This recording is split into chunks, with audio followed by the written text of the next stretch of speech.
classificação. A gente tem uma corrente chamada de real. E a gente tem uma corrente que é chamada de convencional. Beleza. A corrente real é assim, se ele te perguntar, beleza? Ele fala assim, o que acontece de verdade dentro desse fio? Aí você vai usar a corrente real. Fora isso, é só a de baixo. E tanto é que é a de baixo que a gente usa o izinho, tá? É a de baixo que a gente usa o izinho. Então, a corrente real, o que acontece? São os portadores de carga positiva em movimento. Aí no caso de sólido seria os prótons, né? Mas o próton tá lá no núcleo fixo ao nêutron, né? Com força nuclear forte, aí não rola. E o convencional são os portadores de carga menos em movimento. Ô cavalo, falei uma coisa e escrevi outra, né? Bem que eu próprio me xingo, né? A real são os portadores de carga menos, né? E isso aqui acontece de verdade. A convencional, a que facilitou a vida, são os portadores de carga a mais. Beleza? Tá aí. Então, quem se movimenta de verdade, quem que consegue se movimentar é os elétrons. Já a convencional, que é que a gente desenha, né? São as carguinhas positivas aí se movimentando, beleza? Então, de verdade, na realidade, quem se movimenta são os elétrons, né? Só que daí para facilitar a vida ali, de você sempre falar assim, vai do mais pro menos, né? A gente aprendeu o campo elétrico, aí a gente usa as carguinhas positivas se movimentando. Fechou? Então, essa aqui é a primeira classificação, entre ser real e ser convencional. Então, assim, eu tenho aqui vou desenhar o nosso primeiro circuito. Nosso primeiro circuitinho elétrico. Onde?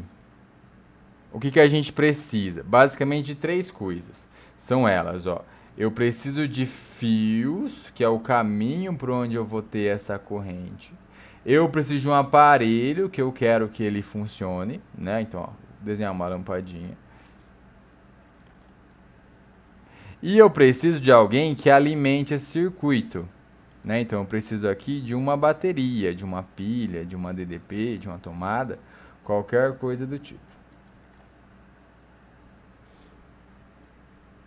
Pronto. Aí, então, assim, aqui, tá vendo que tem 2 placas com tamanhos diferentes? É para demonstrar a diferença de polaridade delas, tá? A convenção é o seguinte, a placa maior é sempre a placa de maior potencial.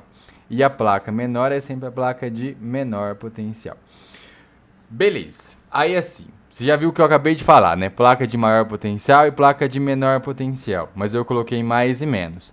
Não necessariamente que a placa positiva seja positiva. E não necessariamente que a placa negativa seja negativa. Você fala assim, calma. Seguinte, você pode ter uma situação que, essa aqui é mais 220 e essa aqui é, sei lá, 0. Pode. Né? Aí você colocou, essa que tem mais potencial é a positiva, essa que tem menos potencial é a negativa. Então, essa aqui é que tem mais potencial, aí você coloca aquela placa a mais. Essa aqui é a placa que tem menos potencial, essa é a placa menos. Mas você poderia também ter, sei lá, as duas positivas, né? Essa aqui mais 220, essa aqui mais 110. Estaria certo do mesmo jeito. As duas negativas, né? Guarda o conceito que tem que ter uma diferença de potencial para que tenha essa corrente. Esse é o conceito, né? Aí a placa mais é com maior potencial, a placa menos é com menor potencial. Beleza? Fechou. Aí, a gente tem aqui a nossa lampadinha, né? Aí, se ela for percorrida por uma corrente elétrica, a gente vai falar sobre os efeitos já já. Aí pode ser que a corrente faça ela acender, faça ela fazer barulho, enfim, depende aí do aparelho que você está tentando fazer ligar. Mas como que funciona? Você tem 2 polaridades, né? Você tem uma polaridade com mais potencial, uma com menos potencial.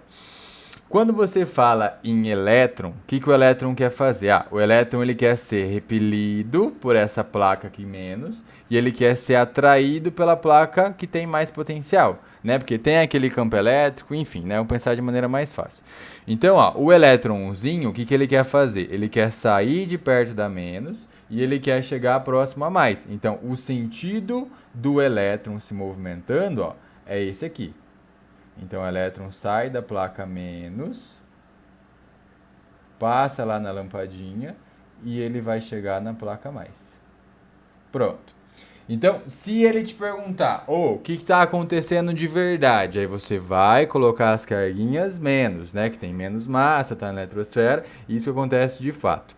Agora, se ele te perguntar, mas e a corrente? Né? A corrente já é a convencional, é a que a gente está acostumado.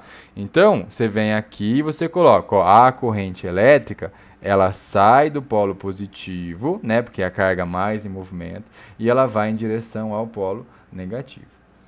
Então, eles têm sentido. É que assim, falar sentido é um pouco estranho, mas já vou explicar isso. Ó.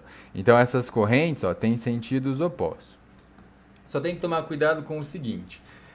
Não é errado você falar sentido da corrente elétrica, sentido horário, sentido anti-horário. É só para você saber desenhar, para você saber como está analisando. Só que se ele perguntar se corrente é vetor ou é escalar, você vem aqui em cima e você já anota. Isso aqui é uma pegadinha das brabas. Corrente elétrica, ela é fluxo. Os fluxos todos são escalares, tá? A corrente elétrica, ela é escalar. O que é vetorial, de fato, é a velocidade da carguinha, né? Para onde ela está indo, a velocidade é vetor. Só que a corrente mede o tanto de carga que passou, tá? Então a quantidade aí não é vetor, a quantidade é escalar. Beleza? Então fluxo, corrente elétrica, uma grandeza do tipo escalar. Muito bem. Aí agora assim, ó. Então você viu que passou a carguinha, aí a carguinha veio aqui no filamento dessa lâmpada, né? Aí como tá passando carga e o metal, esse metal vai esquentar, no caso da incandescente, né? Aí quando ela esquenta, ela vai esquentando bastante até chegar a um ponto que ela começa a emitir a luz na faixa do visível. Aí ela começa a emitir luz. Mas eu vou explicar a diferença das lâmpadas já já. Tá? Então, a primeira coisa aí é saber o que é a corrente real, saber o que é a corrente convencional. A real, o que acontece de verdade, são os elétrons, e a convencional é a que facilita, né? A que vai do mais para o menos. Beleza? Tranquilo? Só guarda uma pergunta que eu não respondo ela agora, eu respondo ela depois. Que é assim, ó. Você consegue. Pode ver a carguinha, a corrente vermelha aqui, ó, a corrente convencional. Você tá vendo que ela vai do mais para o menos? Sim ou não? Sim. Isso aqui é espontâneo? Olha a pergunta. É uma pergunta legal. O sentido da corrente e do jeito que está desenhado aqui é espontâneo? Sim. Por quê? Porque daí ela está sendo, né? Vou colocar entre aspas assim. Repelida pela placa mais e sendo atraída pela placa menos, né? Então isso aqui ela faz espontaneamente. A pergunta a ser feita aqui é o seguinte: e dentro da bateria? E dentro da pilha? Ela faz o oposto, não faz? Ela não continua do menos para o mais? A pergunta é, o que acontece dentro da pilha? Aí lá no gerador a gente faz certinho essa análise aí, tá? Mas dá para ir pensando, já é um pensamento legal. Então tá aí. Então a gente fez a classificação de corrente real e corrente convencional. Beleza, a gente tem mais algumas classificações, vamos lá, ó. A gente pode ter então correntes em sólidos. A gente pode ter corrente em líquidos. E a gente pode ter corrente em gases. Beleza. Aí agora vamos pensar assim, ó. O sólido é o que a gente está mais acostumado, né? Você pega um fio, aí tem cobre ali dentro, vai passar a carguinha, né? Nos sólidos, quem se movimenta... Aí você pode escrever essa palavra sem medo, tá? É exclusivamente os elétrons. Então, os elétrons livres ali, sofrendo a influência do campo elétrico, faz com que tenha essa corrente elétrica. Beleza? Agora, quando você vai para líquido, né, aí já é um pouco mais diferente a história. Quando você vai para líquido, são os íons se movimentando. Claro que é a partir de um campo elétrico também, né, mas aí agora é os íons que se movimentam. Íons em movimento. Nos gases, assim, eu vou contar a historinha, só que daí fica mais fácil, a gente tem o conceito de potencial e de energia potencial, mas dá pra gente entender aí a parte básica de funcionamento, né? Lembra que eu tinha comentado do raio? Né? O que era o raio? O raio é a soma do trovão com o relâmpago. Beleza, o relâmpago é a luz que você enxerga, né? E o trovão é o som que chega até o seu ouvido. Mas quando que ele acontece? Ele acontece quando você tem ali uma nuvem bem carregada, né? Como ela tem carga, então ela tem um potencial, e o solo tem um potencial dele também. Então, como tem dois potenciais diferentes, da nuvem e da terra, tem uma diferença de potencial que gera o campo elétrico entre esses dois, né? Entre a nuvem e a terra, que daí pode fazer aparecer o raio. Só que o ar, nesse instante, ele é isolante, ele protege a gente, né? Então ele não deixa passar qualquer tipo de raio. Você tem que ter um campo elétrico muito forte para que você consiga vencer. Lembra que eu falei essa palavra? A isolância do ar? Aí ele deixa de ser isolante e passa a ser condutor, né? Então você venceu aquela rigidez que ele tinha.